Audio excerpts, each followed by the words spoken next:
atau observasi yang dilakukan oleh lembaga-lembaga ini memiliki kelebihan dan kekurangan. Saya kira daya cakup pemilih yang ada di PKB itu kan kantong-kantong kuat utamanya mungkin hanya disurvei di permukaannya, tetapi tidak sampai kepada kantong besarnya. Satu. Yang kedua, tahun 2004 pun kita juga disurvei dengan jumlah yang sekitar 4,5 sampai 5%. Tapi kita punya trik-trik dan cara-cara untuk menjaga pilar pemilih utama ini, sehingga nyatanya kita tetap mendapat kekuatan 11,9% itu.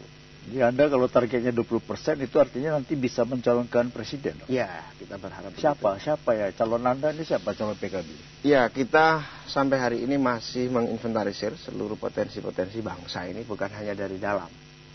Baik itu yang muncul sebagai di permukaan hari ini yang kuat sebagai hasil-hasil survei maupun yang ada di dalam kita. Tidak sedikit teman-teman di dalam juga mendorong saya untuk menjadi bagian dari yang dinilai itu.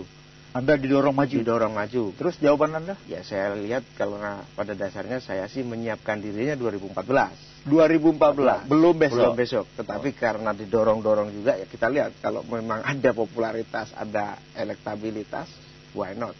Tetapi yang pasti kita belum menentukan pilihan karena inventarisasi dari seluruh nama-nama yang muncul masih terus kita godok. Coba sebut 5 aja. Muncul yang sekarang ini dalam survei-survei umum semuanya muncul. Misalnya Pak SBY muncul, Ibu Mega muncul, Gus Dur juga masih muncul, kemudian saya sendiri muncul, kemudian Sultan juga muncul. Ya, nama-nama ini masih muncul dalam seluruh ujian kita di internal kita. Wapresnya, calon wapres? Sampai hari ini kita belum sampai ke sana. Jadi fokus kita kira-kira sampai akhir Januari mencari figur paling tepat. Kalau PKB tidak dapat 20%, tidak bisa mencalonkan sendiri calon presiden, akan koalisi dengan siapa? Bagi kami PKB, koalisi itu mutlak untuk menjaga stabilitas politik nasional kita dan juga menjamin proses demokratisasi yang cepat memberikan jangkauan kesejahteraan. Jadi mutlak. Mutlak. Karena itu dengan siapa kemutlakan ini akan dilakukan? Kemutlakan itu syaratnya ada 2. Yang pertama, kesamaan agenda. Kita memiliki 3 agenda pokok. Yang pertama, kedaulatan pangan, kedaulatan energi, kedaulatan keuangan. Ini kita cocokkan dulu. Jadi langsung kepada kesamaan program prioritas. Sedangkan persoalan menyangkut ideologi? Tentu itu penting.